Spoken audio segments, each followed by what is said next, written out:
अस्सलाम वालेकुम दोस्तों, मां आहियां गफ़ूर चांद। तव्हां ॾिसी रहिया हो चैनल सवाद। ऐं सवाद में ठाहियूं था मोज़रेला चीज़। मोज़रेला चीज़ खे पाण पनीर बि चवंदा आहियूं ऐं इहो ख़ासि तौर ते पिज़्ज़ा ठाहिण जे कमु ईंदो आहे। गुज़ारिश आहे त असांखे सब्सक्राइब कयो, लाइक कयो ऐं शेयर कयो। सभ खां पहिरियां पाण हिकिड़े देगिड़े में पाणी गरम करे रखूं था, जेको बाद में असांखे कमु ईंदो। ऐं चुल्हि ते चाढ़ियूं था हिकिड़ी देगिड़ी, हंडी, कढ़ाई या जेको बि, उन में विझूं था पाण 2 लीटर खनि खीरु। अवां केतिरो बि विझी सघो था ऐं पंहिंजे हिसाब सां विझो। मूं वटि 2 लीटर खीरु आहे। खीरु बिल्कुलु ताज़ो आहे, क्रीमी आहे, मेह जो खीरु आहे ऐं हीउ पहिरियां कढ़ियल कोन्हे।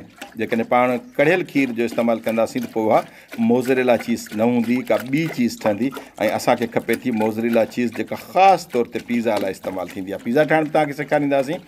ऐं जनाब, जॾहिं ही असांजी कढ़ाई चढ़ंदी, खीरु चढ़ंदो, त इनखे हल्की बाहि ते असां घुमाईंदा रहंदासीं। घुमाइण इन जे करे ज़रूरी आहे त जीअं हिन जी जेका क्रीम आहे उहा पूरे खीर में हिकु जेतिरी शामिलु थी वञे। ऐं हिनखे असां आङुर विझी चेक कंदासीं। जेकॾहिं हीअ खीर असांखे बर्दाश्त करे थी, जेको आहे असांजी आङुर अञा उन में नथी सड़े, त असां हिनखे अञा ताईं हलाईंदा रहंदासीं। हिनखे तमामु घणो बॉइल बि नाहे करिणो ऐं हिनखे घणो थधो बि नाहे करिणो। ऐं हिन में असांखे मिक्सिंग ज़रूरु करणी आहे, छाकाणि त अहिड़े तरीक़े सां असांजी चीज़ जेका आहे उहा तमामु घणी सुठी ठहंदी। मोज़रेला चीज़ असां ठाहे रहिया आहियूं। हिकु दफ़ो ॿीहर चेक कयूं था, जी बिल्कुलु ई असांजो हथु हाणे घणो बर्दाश्त नथो करे, त असां हाणे हिन में शामिलु कयूं था अंगूरी सुरको, या जंहिंखे सफ़ेद सुरको चवंदा आहिनि। असांजे चैनल खे सब्सक्राइब कयो, लाइक कयो, शेयर कयो।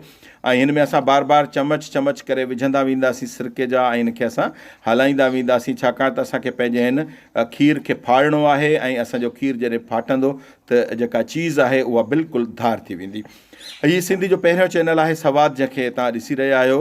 ऐं असां खोड़ सारियूं डिशिस ठाहिणु तव्हांखे सेखारियूं था। बिल्कुलु आसानु आहे, तव्हां पंहिंजे घर में वेही हिनखे ठाहे सघो था मोज़रेला चीज़ खे। ऐं हीअ इलाही सारियुनि शयुनि में खाइण जे कमु ईंदी आहे।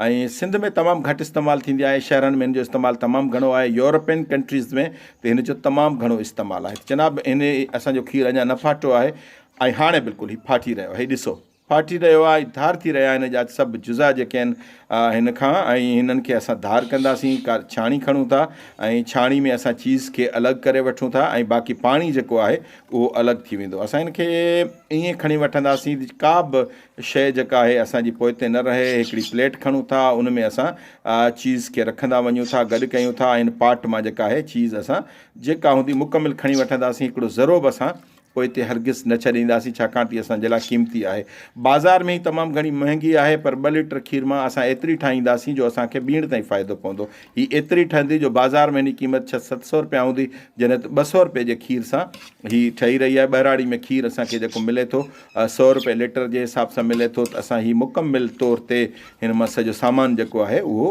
कढी रहिया आहियूं। ऐं हीउ सिलसिलो असांजो जारी आहे। ऐं हिन मां ॾोई जी मदद सां, चमच जी मदद सां, कंहिं बि शइ जी मदद सां हिन मां जेको पाणी आहे उहो धार कंदासीं। तव्हांखे यादि हूंदो, हिकिड़ो पाणी असां पहिरियां गरम करे रखियो हुयोसीं।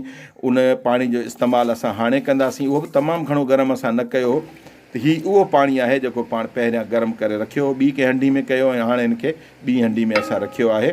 त हिन मंझि असां हिनखे घुमायूं था, फेरायूं था। असांजो मक़सदु इहो आहे त हिन में जेका असां सिरको विधो, अंगूरी सिरको या सफ़ेद सिरको, उन जा सभु जेके जुज़ा आहिनि उहे असांखे धार करणा आहिनि। ऐं हिनखे बिल्कुलु साफ़ु करिणो आहे, क्लीन करिणो आहे, त हीअ असांजे इस्तेमालु लाइ तयारु थी वञे, पिज़्ज़ा वग़ैरह ठाहिण लाइ। हथ सां मैटींदासीं, बार बार मैटींदासीं, त जीअं हीअ साफ़ु थिए। ऐं मुसलसिल मैटींदा रहंदासीं हिनखे बिल्कुलु जेसिताईं सफ़ेद पाणी जेको आहे हिन जो नथो निकिरे। असां हिकिड़ो ॿियो बाउल बि रखियो आहे, ऐं उन बाउल में जेको आहे आम पाणी आहे, उन में असां वरी हिनखे घुमायूं था। पाणी बिल्कुलु ठीकु आहे, क्लियर आहे, क्लीन आहे। ऐं असांजी मोज़रेला चीज़ जेका आहे उहा बिल्कुलु तयारु थी वई आहे। ऐं असां पिज़्ज़ा बि ठाहे सघूं था। ऐं उनजा ॿिया जेके इस्तेमालु आहिनि, ख़ासि तौर ते पालक पनीर, हीअ ॾिसो बिल्कुलु तयारु थी आहे। एतिरी तयारु थी आहे जो हीअ बाज़ार में 800 रुपए जी आराम सां हुजे। हिनखे विझूं था हिकिड़ी प्याली में ऐं रखी छॾींदासीं फ्रिज में। 2 कलाकनि खां पोइ इस्तेमाल जे लाइक़ु आहे। चैनल ॾिसण जी महिरबानी। लाइक कयो, शेयर कयो ऐं बेल जो आइकन ज़रूरु दॿायो। गफ़ूर चांद खे ॾींदा इजाज़त।